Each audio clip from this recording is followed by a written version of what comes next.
Recognized for 5 minutes for questioning. Thank you, Mr. Chairman. Mr.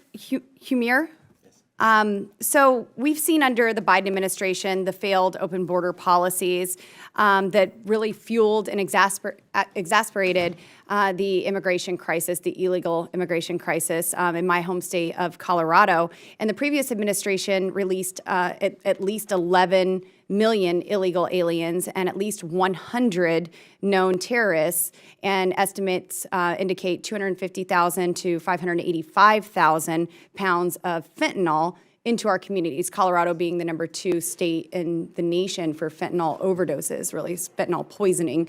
Most of these folks aren't seeking after fentanyl, but they're being tricked into taking it.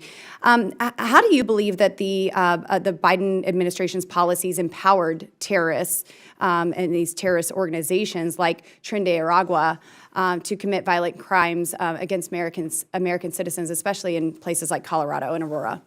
The Biden administration's immigration and border policies provided a magnet for all kinds of criminals and terrorists to basically say the border's open, we're going to move in, and that empowered the enemies and adversaries of the United States, including nation states, to then steer those migrants to be able to come into our country. Ms. Congressman, you mentioned the Tren de Aragua. The Tren de Aragua is uniquely a phenomenon of the Biden administration. It did not exist inside the United States prior to 2021. In fact, most of the Venezuelan migration that was leaving that country since 2014 fled south, through South America. But because the Venezuelan government was able to establish both a land bridge through the Darien Gap, a once uncrossable border between Panama and Colombia, and an air bridge into Mexico, they timed that because they knew that President Biden was going to open the border. Now we have Tren de Aragua in 23 states, including your state of Colorado, and they've captured, killed, and raped all kinds of Americans throughout the country. Thank you for highlighting that this is a new problem that we weren't encountering before with this gang presence in our country. And now, recent reports have been about leaks taking place within law enforcement, sensitive information detailing the ICE raids targeting illegal criminal aliens. How do these leaks affect law enforcement efforts to keep the country safe? I'm familiar with a leak that happened in your state in Colorado that was a major raid. That was more than 400 agents that were deployed to basically take down the Tren de Aragua and apartment complexes. That not only puts at risk the law enforcement officials that are engaged in that raid, but it puts at risk the entire community because it allows that gang to figure out the leaks, the vulnerabilities in our law enforcement system.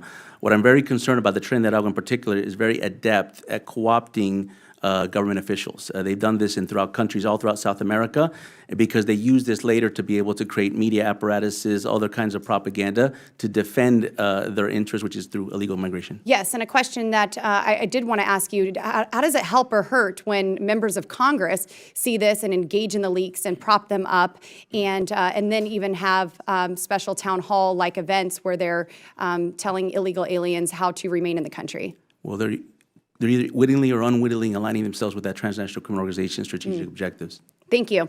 Ms. Doyle, in Aurora, Colorado, we've been talking about the Venezuelan gang Tren de Aragua, and they were tied to incidents at multiple apartment complexes where violent gangs, they had events like home evasions, shootings, kidnappings, assaults, and extortion for rent payments. And just last year, 9 suspected TDA members were charged after a violent home invasion into an apartment complex and left 2 victims seriously injured. As a legal advisor under the Biden administration, did you ever advise anyone that we should be doing something to prevent this kind of gang activity in our communities? I'm unable to discuss due to my ethical obligations to confidentiality any advice I give. Are you not here as a principal legal advisor? But I cannot break my confidentiality for any specific advice.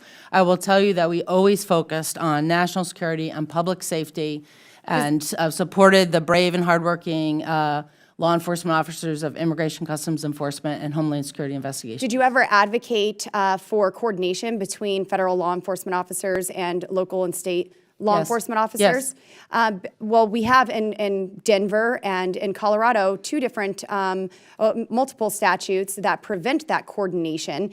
So were there conversations, and are you still advocating, if you were, to have those sanctuary policy laws removed so we can have that coordination? each community should be able to determine themselves what works for their community. As we mentioned, holding Boston up as the safest large city in the country, Well, I think our which federal does laws not allow. would keep our communities the safest. Our federal laws are on the books and say that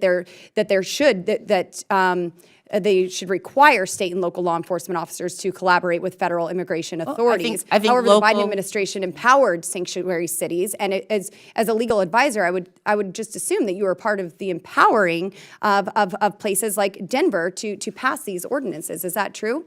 Local mayors, cities, towns, and the states should be able to determine their own policies and their own approaches. And while we work for ICE, yes, we always encourage cooperation. I believe federal law should be possible followed at all within the- costs. Thank you, ma'am. My time has expired. The gentlelady yields.